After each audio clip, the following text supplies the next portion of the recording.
যিনি সইতে পারে না তোমার কষ্ট যত না, যিনি সইতে পারে না ওই নবীজির মহব্বতে মিলাদ পড়িও মন। আল্লাহ রাব্বুল আলামিন বলেন, ইন্নাল্লাহা ওয়া মালাইকাতাহু ইউসাল্লুনা আলান নবী ইয়া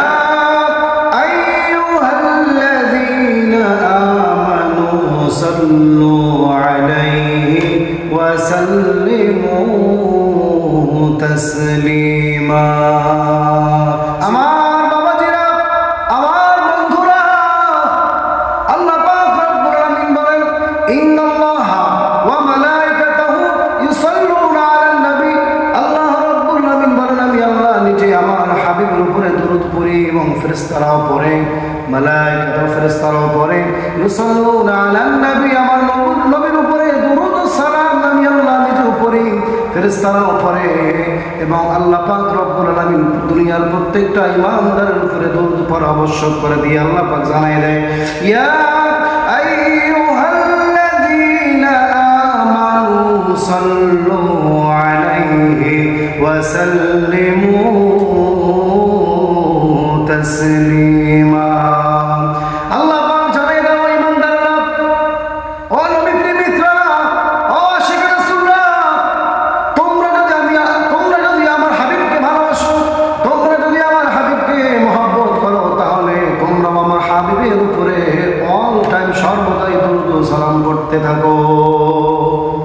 শুধু তাই নয়, আল্লাহ রাব্বুল আলামিন বলেন, ও দুনিয়ার ঈমানদাররা শোনো, আমি আল্লাহ তোমাদের উপরে নামাজকে ফরজ করে দিয়েছি, কিন্তু আমি আল্লাহ নামাজ পড়ি না। আমি আল্লাহ তোমাদের উপর রোজা ফরজ করে দিয়েছি, কিন্তু আমি আল্লাহ রোজা রাখি না। ও বান্দা, আমি আল্লাহ তোমাদের উপরে হজ ফরজ করে দিয়েছি, কিন্তু আমি আল্লাহ হজ করি না। কিন্তু আমি আল্লাহ কি করি ও বান্দা শোনো, আমি আল্লাহ যা করি শুধু একটা কাজ করি, সেটাই হলো আমি আল্লাহ আর হাবিবের উপরে দরুদ ও সালাম করি। আল্লাহ পাক রব্বুল আলামিন অন্য আয়াতে বলেন, কুল ইন কুনতুম তুহিব্বুনাল্লাহ ফাত্তাবিউনি ইউহিব্বুকুমুল্লাহ। আল্লাহ রাব্বুল আলামিন বলেন, ও দুনিয়ার মানুষ, তোমরা যদি আমি আল্লাহকে ভালোবাসতে চাও, তোমরা যদি আমি আল্লাহকে পেতে চাও, তাহলে ডাইরেক্ট আমি আল্লাহকে চাইলে তোমরা পাইবা না।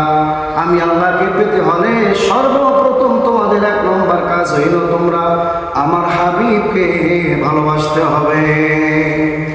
রাসূলুল্লাহ সাল্লাল্লাহু আলাইহি ওয়াসাল্লাম হাদিসে পাকে বলেন, লা ইউমিনু আহাদুকুম হাত্তা আকুনা হাব্বা ইলাইহি মিন ওয়ালিদিহি ওয়া ওয়ালাদিহি ওয়ান নাসি আজমাইন।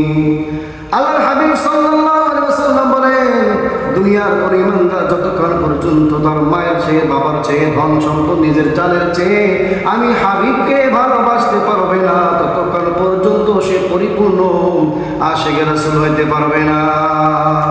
এজন্যই আমাদেরকে আল্লাহর হাবিব সাল্লাল্লাহু আলাইহি ওয়াসাল্লামকে ভালোবাসতে হবে, নিজের মায়ের থেকে, নিজের বাবার থেকে, নিজের ভাই বোন, বন্ধু বান্ধব, আত্মীয় স্বজন, এমনকি নিজের জীবনের চেয়েও আল্লাহর হাবিবকে বেশি ভালোবাসতে হবে।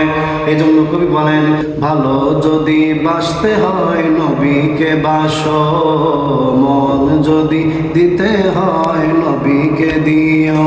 হায় হায়, ভালো যদি বাসতে হয় নবীকে বাসো, মন যদি দিতে হয় নবীকে দিও। তোমার কষ্ট যত না যিনি সইতে পারে